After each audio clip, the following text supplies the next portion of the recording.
Hello mga kalagan, so I'm here with my new video. So we're planning to visit Sipalay City, Negros Occidental. Hello, so naana ko diri sa Bato Port. So naana niabot na barko from Negros. Kana.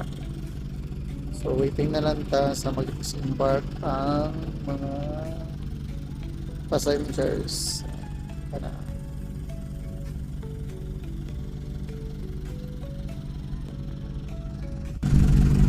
So nag-disembark na ang mga pasahero gikan sa Negros. So nakapwesto na nga ato ang motor and then paduna ta saka sa passenger area. Ang travel time na sa 40 minutes. So you can choose lang sa available seats kay wala man siya kanang higdaan. So mo na siya nakapwesto na ko sa front dapit na area sa barge. The barge is already leaving Bato Port going to Tampi. The fare for motorcycle including ang duha ka passenger is only 300 pesos. If regular fare lang sa pasahero, more or less na sa 150 pesos. Ang mga sakyanan mag-range from 900 pesos up to 1,000 plus. Depende sa klase sa sakyanan. We are now approaching Tampi Port.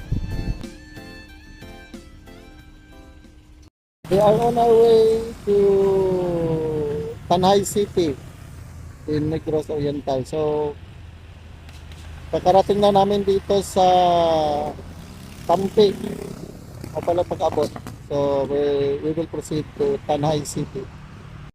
But before tamulaw sa Sipalay City, mohapit sa ta sa Santa Catalina kay naa daw nindot dito nga waterfalls. So, i-discover nato ni.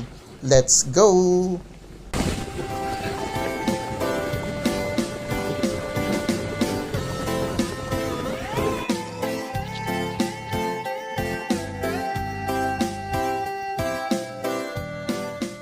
So kung nabantayin nyo mga kalagan, ang mga tao dari no helmet sila.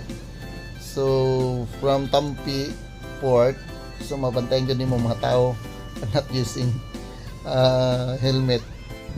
And one thing na ako nabantayan, every pedestrian lane na agad siya stop caution and then nakabutangan dyan nila o kanang bar na mo